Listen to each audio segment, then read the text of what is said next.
Labdien! Es esmu Mināra Zicāne, un tātad turpinām ar svešvalodām. Tātad optimālo mācību satura apguves līmeni, tātad šo centralizēto eksāmenu tieši optimālajā līmenī, var kārtot 3 svešvalodās – angļu, vācu un franču. Tātad runa būs par šīm – angļu, vācu, franču.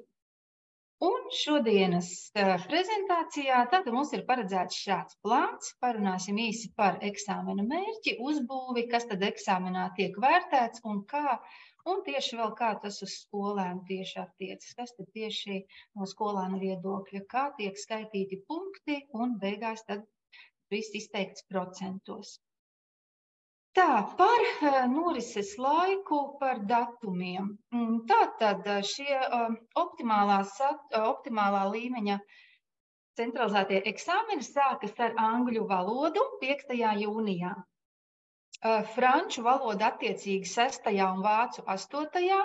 Tā kā franču un vācu valodā ir mazāks pretendentu skaits, tad šiem eksāmeniem mutvārdu daļa arī notiek tajā pašā dienā. Bet angļu valoda tātad turpinās 3 dienas, attiecīgi vēl 6. un 7. jūnijā. Kāds tad ir eksāmena mērķis? Eksāmena mērķis ir novērtēt skolēnu sniegumu atbilstoši tātad valsts vispārējās izglītības standartam. Un tātad standartā, kā zināms, skolēniem nav tik zināms varbūt nosaukums, skolotājiem vairāk. Tātad atbilstoši standarta 2. pielikumam, kas attiecas tieši uz valodu jomu. Tur tātad ir apkopoti skolēnam plānotie sasniedzamie rezultāti un atbilstoši tad arī tiem eksāmenā ir sastādīti uzdevumi un mēģināsim novērtēt, cik tad daudz no sasniedzamiem rezultātiem skolēni, tad šiem prognozētajiem rezultātiem skolēni varēs sasniegt. Piemēram, varbūt vairāk skolēniem, skolotāji ar to visu jau ir iepazinušies. Šeit ir doti slaidā divi piemēri no sasniedzamiem rezultātiem. Pirmais vairāk tātad balstās uz lasīšanās, klausīšanās daļām. Tātad skolēns lasa, klausās ar izpratni un izvēlas atbilstošu stratēģiju, lai uzdevumus veiktu. Un otrais attiecīgi vairāk uz rakstīšanu un runāšanu. Kas tātad būtu jāprot šajā optimālajā līmenī? Tātad par eksāmena daļām. Šeit redzamajā tabulā eksāmena daļas, tātad 4, un arī tādā secībā tās eksāmenā noris.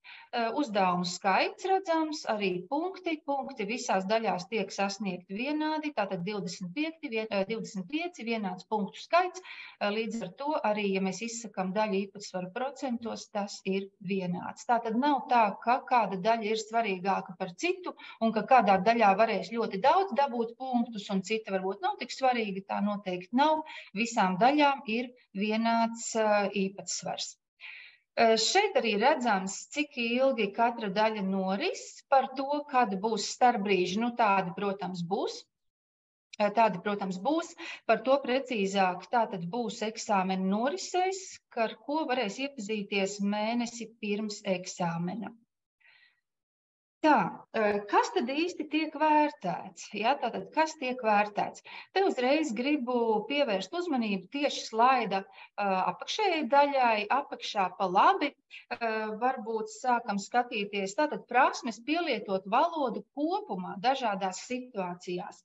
Eksāmens nepārbauda kaut kādu konkrētu tēmu. Pat ne šeit ir gramatika pieminēta, pat ne tikai gramatikā. Neviena nav tā, ka mēs konkrētai kaut kādai vienai tēmiņai gatavojamies. Tātad pārbaudīts tiek prasmes pielietot valodu dažādās situācijās. Visās šajās tātad 4 daļās, kas ir pa 2 sadalītas receptīvās un produktīvās darbības. Un tātad tiek pārbaudīts spēja saprast un lietot literāro valodu. Ko nozīmē, tas skolēniem vairāk paskaidrojot par sev zināmām un nezināmām tēmām. Tas domāts tā, ka tātad zināmās tēmas, tad, kad jūs svešvalodu droši vien jau pasen sākāt mācīties, ja jūs šobrīd esat jau sasnieguši B2 līmeni pamatā, Tad sākumā mācās par tādām zināmām, kas ir sev tuvās. Ja? Parasti tā ir ģimene, skola, mans hobijs un kaut kas tāds. Bet tagad jau nonākot līdz B2 līmenim, protams, kā jau ir apgūts ļoti daudz dažādu tēmu, un jūs jau varat runāt ne tikai par šīm tēmām, kas tieši jūs skar, bet par dažādām, kas varbūt nav tur tieši jūsu hobijs un ar ko tieši jūs nesastopaties ikdienā, bet zināšanas ir tik plašas, ka tā tad var runāt un rakstīt un par daudz ko, ja, un klausīties. Tad attiecīgi visās šajās 4 prasmēs darboties ar dažādām tēmām. Tātad šis optimālā līmeņa eksāmens sniedz iespēju izvērtēt zināšanas tādā saucamajā B2 līmenī. Kas tas ir B2 līmenis? Tātad šeit redzams, tātad šajā slaidā ir dokuments, tātad Eiropas kopīgās pamatnostādnes. Te ir arī dota saite tiem, kam interesē, var visu kārtīgi apskatīties, kas tāds ir un iepazīties ar to. Tātad tur ir aprakstīti valodu līmeņi no A1 līdz C2 visi, tātad tie kādi vien ir, kas tad šajā katrā līmenī būtu jāprot, ja, kā tad var noteikt, kurš ir kurš līmenis. Šeit slaidā par visām šīm 4 prasmēm klausīšanos, lasīšanu, protams, tie ir tikai tādi nelieli izvilkumi, ja, tie ir fragmenti. Lai skolēns tieši eksāmenā sasniegtu B2 līmeni, tātad eksāmenā ir jāiegūst 65%. Tātad jābūt pareizo atbilžu, tātad 65% apmērā. Bet tātad, kā jūs šeit lejā redzat, slaidu lejasdaļā visas prasmes var arī nebūt vienā līmenī. Tie procenti, var savākties, jā, saskaitīties kopā no dažādām. Jā, katrā daļā var būt ļoti atšķirīgs tas sniegums. Un, ja kopā šie 65% ir, tad arī tas ir B2, šis B2 valodu līmenis. Tā, tagad nedaudz tuvāk par pirmajām 2 eksāmena daļām. Kā es teicu, pēc kārtas tā arī notiks, ka pa priekšu būs lasīšanas daļa, tad klausīšanās daļa.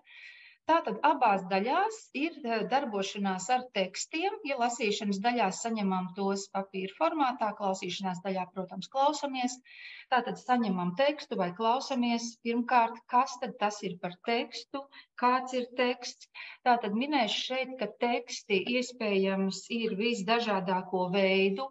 Tie var, piemēram, tie var būt bloga ieraksti, tās var būt ziņas, reportāžas, intervijas, tas var būt daļliteratūras fragments, tātad tas attiecas abām šīm pirmām eksāmena daļām. Protams, nākamos skatāmies tātad uzdevumā, kas man ar šo tekstu jādara.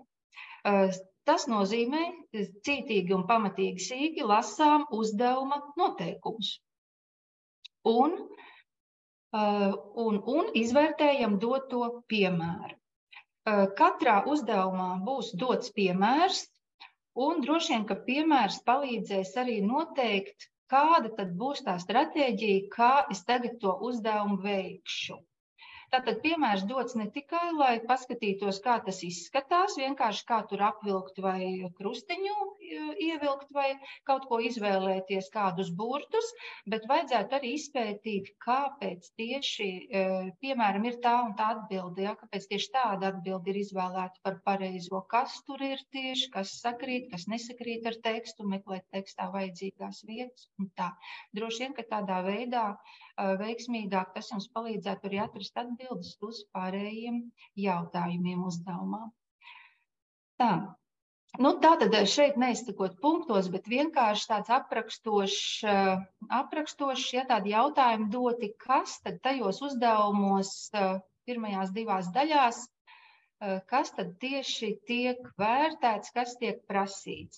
Tātad jāsaprot teksta, tātad konteksts, ne tikai tā galvenā doma, kas, protams, arī svarīgi, galvenā doma un būtība, bet arī atsevišķas detaļas, vai saprotu visu autoru viedokli, kur tie ir vienādi, kur tie ir dažādi, ar ko atšķiras, ja, ko varbūt saka viens vai otrs, vai viņiem ir vienāda nostāja vai atšķirīga, vai var atrast tekstā un saprast, kas ir jau argumentācija, ja, tā viedoklis, kāpēc tā un tā domā.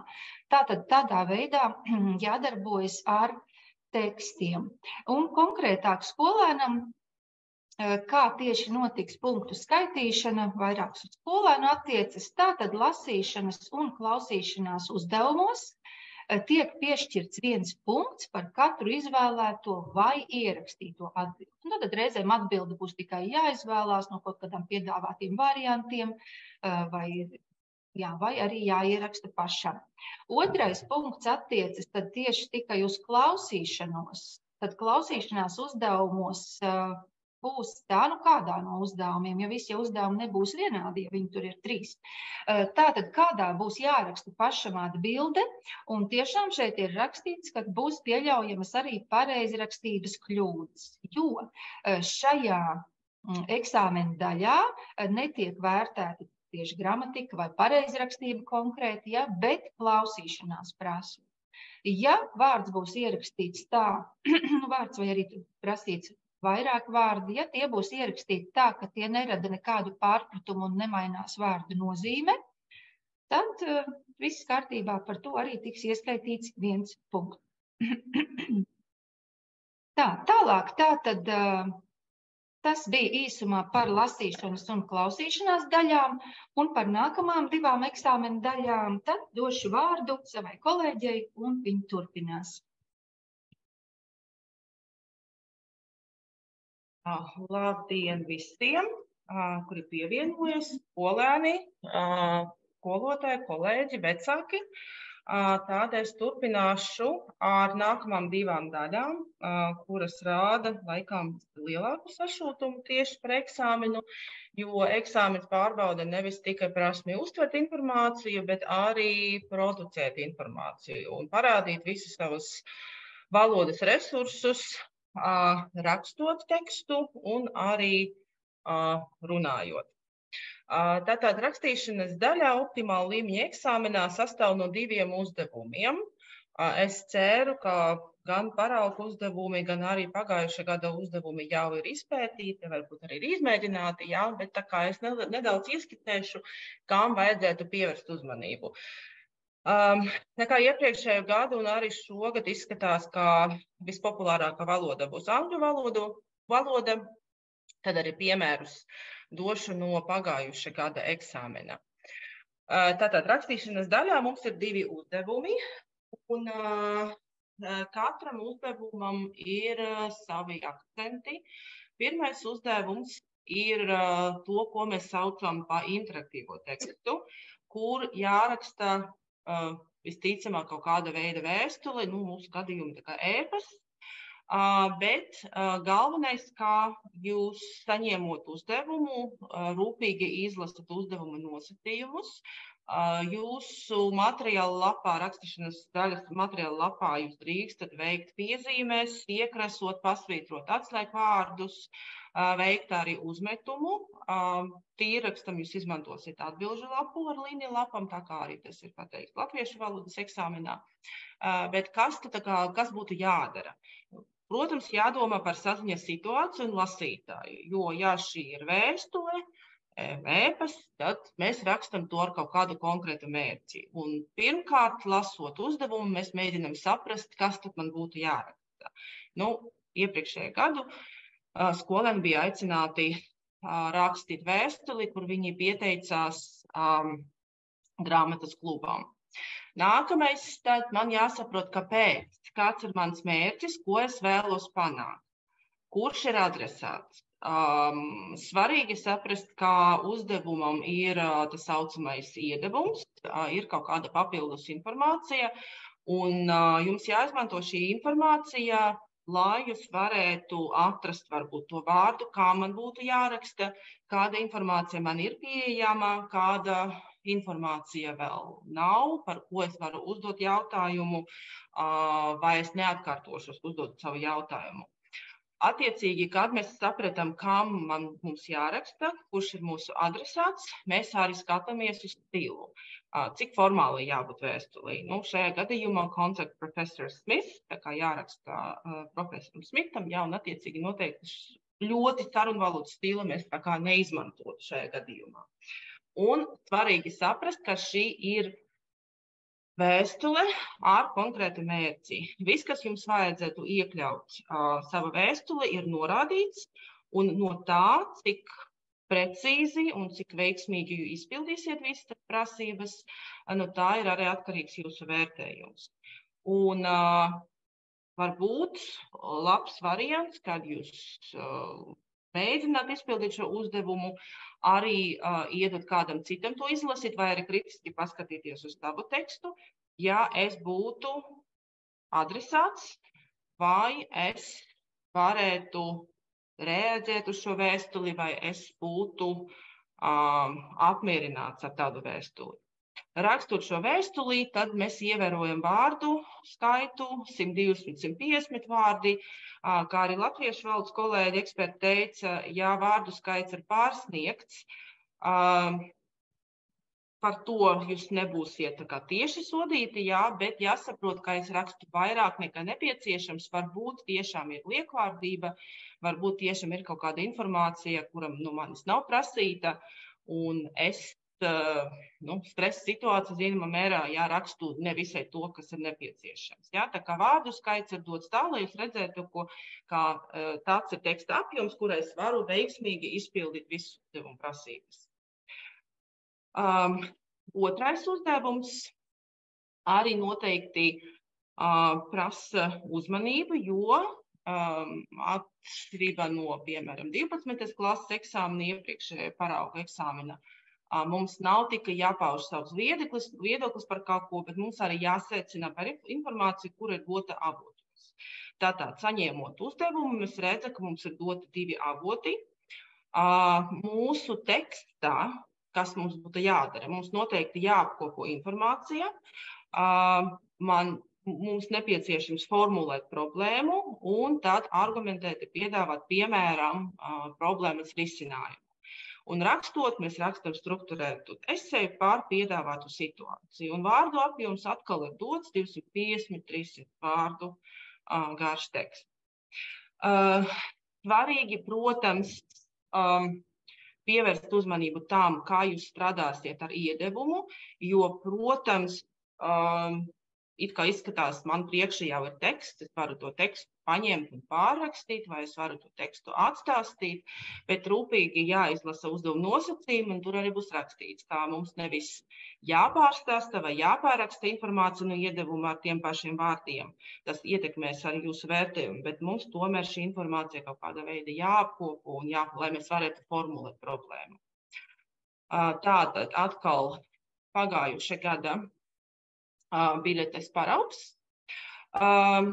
Ko mēs redzam, tad kā mēs varam pieiet uzdevumam. No sākuma mēs mēģinām saprast, kāda informācija man ir pieejama. Mēs izlasām abus avotus, mēs izpētam informāciju, mums ir pietiekami daudz laika.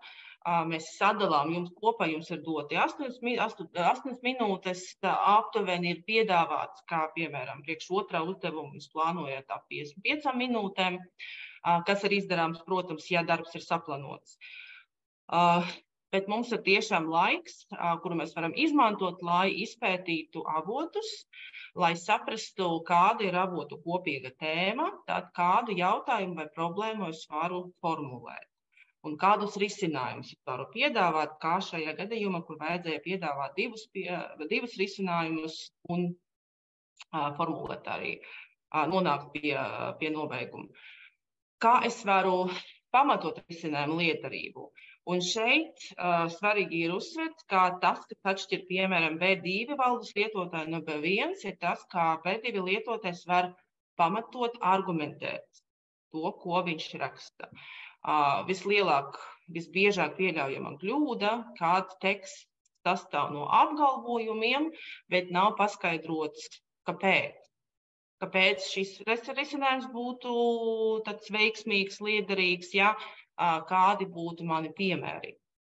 Tad tiešām jāpiestrādā gan rakstīšana, un tas arī attiecas uz runāšanas daļu pie argumentēšanas prasmēm, kad mums ir apgalvojums, mums ir pamatojums, mums ir piemēri, un tādā veidā mēs nepaužam tikai savus viedokļus, bet mēs mēģinam arī viņus pamatot.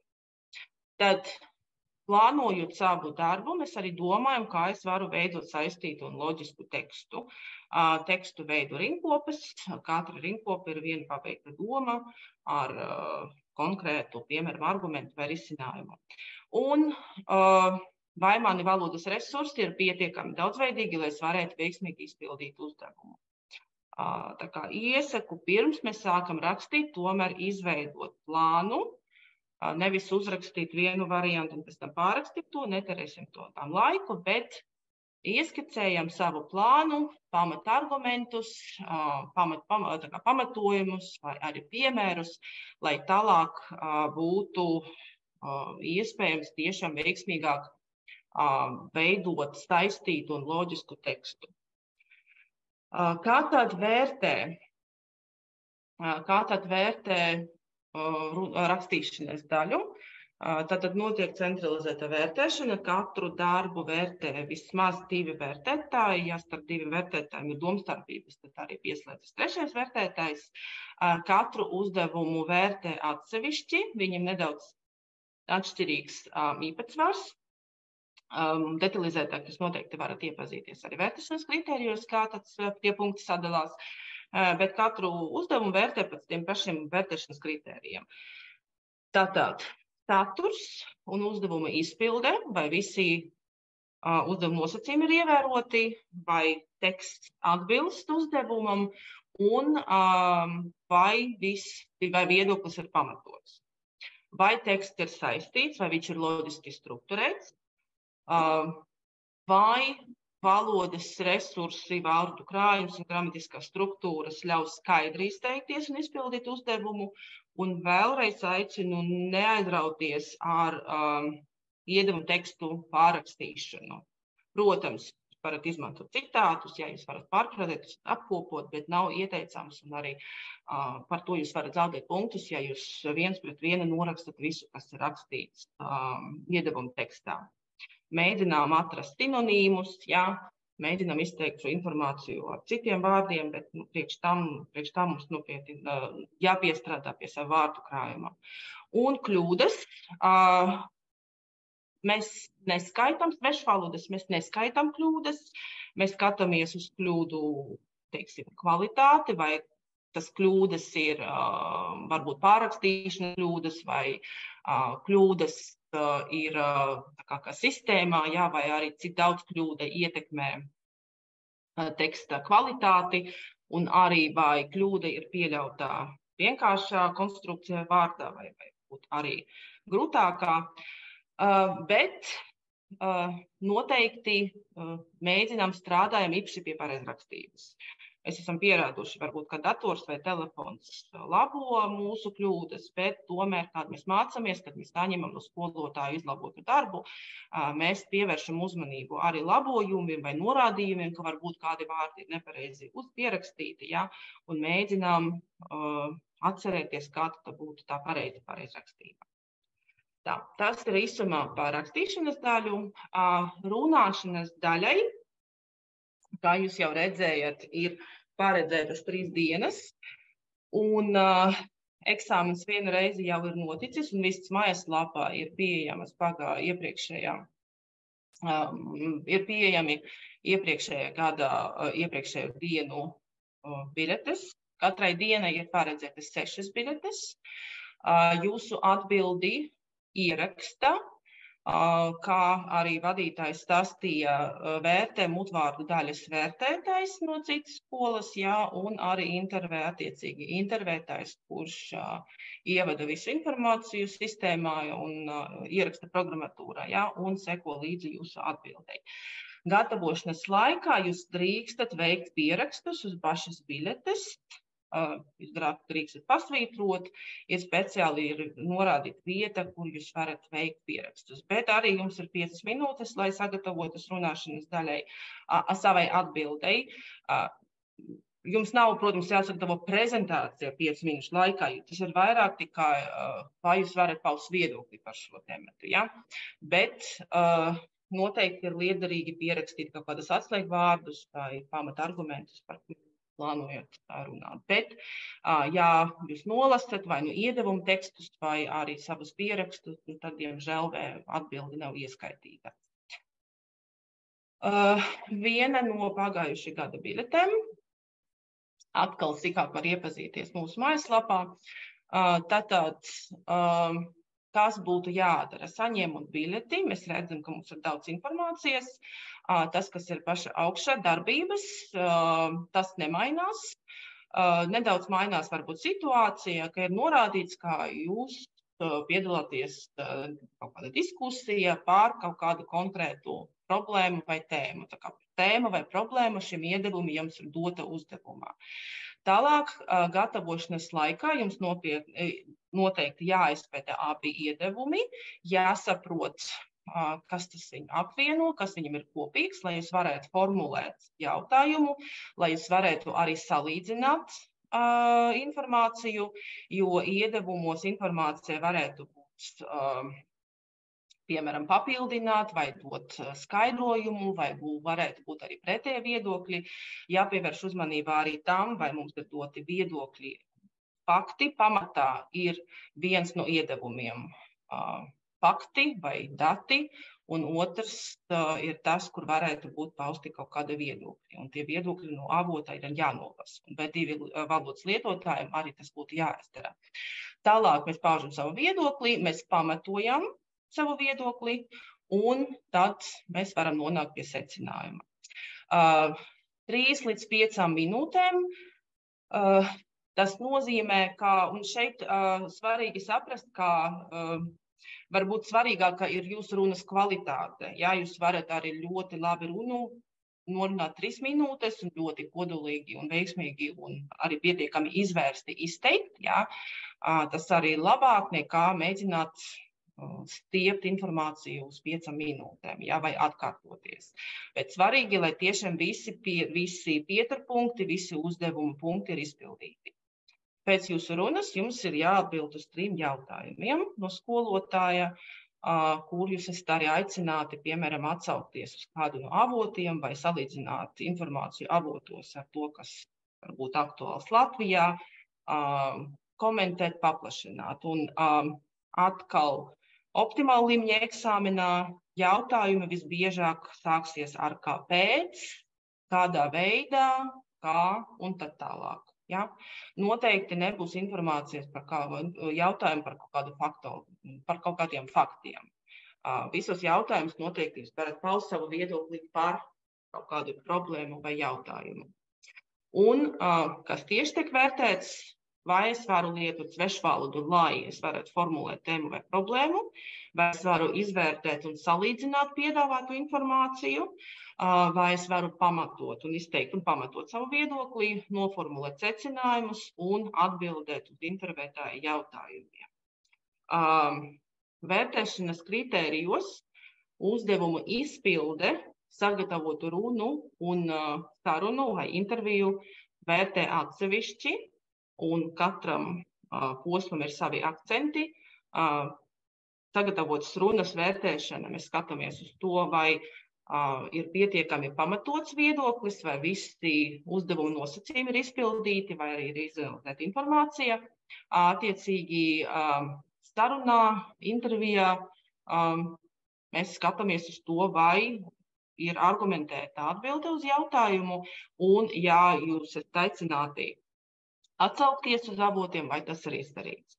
Protams, ja mēs skatāmies par uz valodas līdzekļiem, vai mans vārdu krājums ļauj, man valodas resursi ļauj man skaidri izteikt savu viedokli, vai man ir atkārtošanās, vai es runāju arī pareizi. Kļūdas noteikti ir pieļaujamas, bet viena no stratēģiem varbūt būtu arī labot savu kļūdu, jūs pamanāt, ja?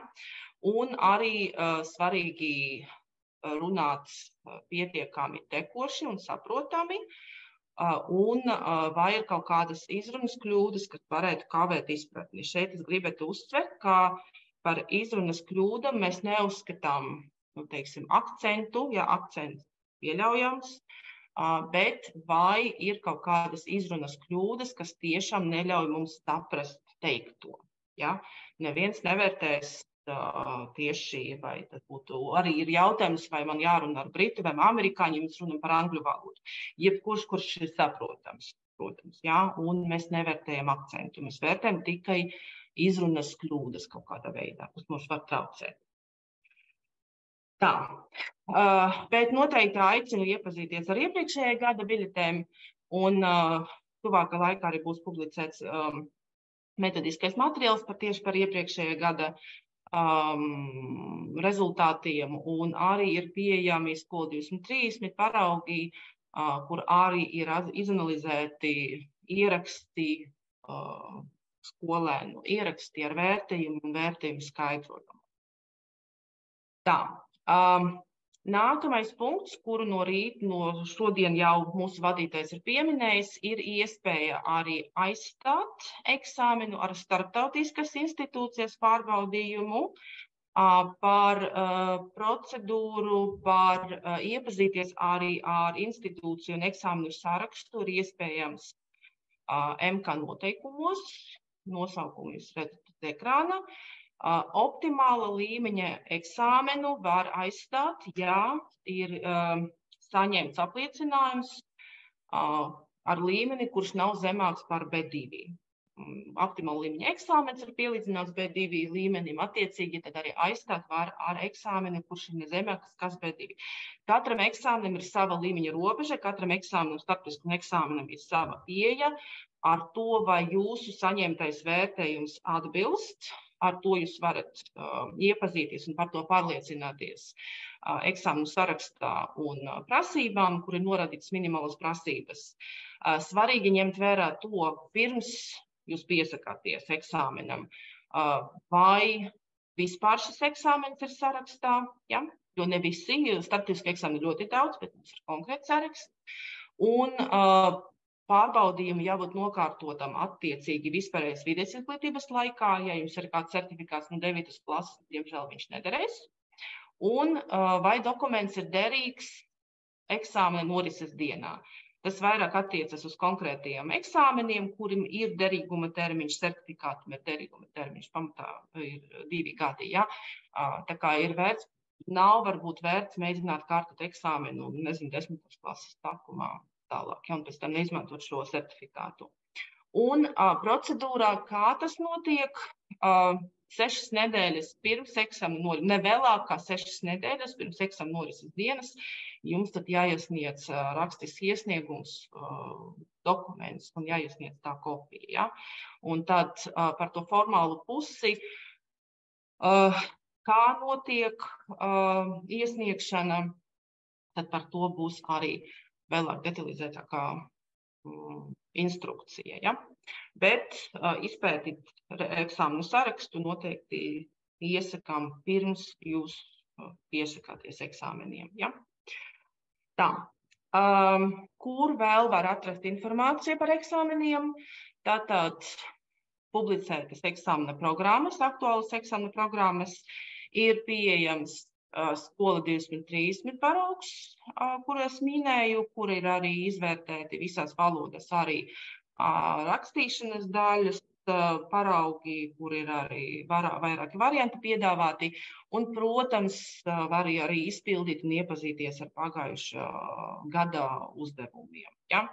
Un gatavoties eksāmeniem, noteikti iesakām pēc iespējas vairāk lasīt, dzirdēt, klausīties, rakstīt svešvalodā, jo noteikti valodas apguve sākas no 1. klases. Svešvaloda ir tāds priekšmets, kuram nevar sagatavoties pēdējā mēneša laikā. Noteikti jādomā par stratēģiem un arī noteikti jāatcerās, ka eksāmens nepārbauda konkrētas gramatikas tēmas zināšanas. Protams, gramatika un vārdu krājuma ir liela nozīme, lai jūs varētu saprast tekstus, lai jūs varētu izpildīt uzdevumus. Ja? Bet labākais veids, kā sagatavoties eksāmenu, ir lasīt dažādus tekstus par dažādām tēmām, mēģināt formulēt varbūt savu viedokli par lasīto, pēc iespējas vairāk runāt un saprast, kā optimāla līmeņa eksāmenā mēs skatāmies ne tikai, vai esmu sapratis, teiksim, teksta saturu kā tādu, vai svarīgākais ir, vai es varu sekot līdzi argumentiem, vai es varu noteikt kaut kādas sakarības, ja noteikti celņu tekstu tālāk, un analizēt to, ko jūs lasat, to, ko jūs dzirdat. Ja? Tā, tas būtu viss no manas puses, un tad noteikti Liena ir jautājumi. Es apturēšu šarošanu. Jā, paldies jums abām par prezentāciju un stāstu. Jautājumi ir, un sākšu pēc kārtas, vai drīkst pārjautāt, ko intervētājs uzdod, ja jautājumu nesaprot ar pirmo reizi? Pārjautāt drīkst, šī ir arī viena no stratēģijiem, jā, bet arī jāsaprot, ka visticamāk intervētājs atkārtos to pašu jautājumu, iespējams, ka lēnāk, ja ir intervētājs pārāk, jo intervētājs arī nedrīkst, teiksim, tulkot noteikti nedrīkst, jā, bet nedrīkst ļoti pārfrāzēt, jo no tā varētu mainīties arī vērtējums. Bet, protams, ja ir stress brīdis, jā, un mēs pārjautājam, jā, pārjautāt drīkst, jā. Tad jautājums, vai rakstīšanas daļā būs tā kā latviešu valodā, ka tēmas varēs izvēlēties? Nē. Šajā gadījumā optimāla līmeņa eksāmenā ir dota viena tēma, par kuru būtu arī jāraksta. Izvēles nav. Ir 2 uzdevumi un attiecīgi tā tēma, kura ir dota. Vai runāšanas daļā skolēni drīkst kaut ko pierakstīt? Jā, viņiem ir paredzēta vieta, katrs skolēns saņem savu individuālu biļeti, kuru viņš pēc tam atstāja eksāmena telpā, un arī eksāmena biļetē ir paredzēta speciāla vieta piezīmēm visās valodās, jā, kur tad var izmantot šo laiku un vietu un veikt visus pierakstus. Vai pierakstīšanai vieta ir tikai uz biļetes atvēlētā, vai ir arī vēl kāds papildus papīrs, uz kura var rakstīt? Tikai biļetē, jo, ja ir nepieciešams, var arī rakstīt biļetes otrajā pusē, bet arī jāsaprot, kā 5 minūtēs diez vai sanāks pierakstīt visu lapu. To laiku ir vērts izmantot tieši plānam, jo, ja jūs pierakstat ļoti daudz un jūs sākat lasīt, tad varētu būt tiešām problēmas pēc tam ar vērtējumu, jo tad jūs lasat to tekstu, jā, bet jārunā. Cik laika dod angļu valodai eksāmenā visas 3 dienas, vai visas 3 dienas būs viens laiks? Tā, ar to varēs iepazīties norisēs, bet pamatā tad pirmās dienas pēcpusdienas sākas runāšanas daļa noteikti, jā, jautājumi par runāšanu. Ja? Nav precizēts. Pirmās dienas pēcpusdienā, kaut kur aptuveni pēc stundas, norises būs mēnesi pirms eksāmena publicētas, kad sāk runāt viena grupa. Tur, protams, viss ir atkarīgs, tā kā arī latviešu valodas kolēģi teica, no tā, kā administrācija norikos to slodzi, jo, protams, nav liederīgi pirmajā dienā veidot grupu, kur 20 cilvēki, tas varētu ievilkties, ja. Otrā dienā ir no 9, ja es nemaldos, līdz pat 7 runā. Bet, tur arī jāskatās lai arī intervētāja slodze ir pārdomāta, ja, jo tas ir skolas ziņā, cik grupas veido skola, cik skolēni ir katra grupā, ja kurā dienā tas arī notiek, to nosaka skola.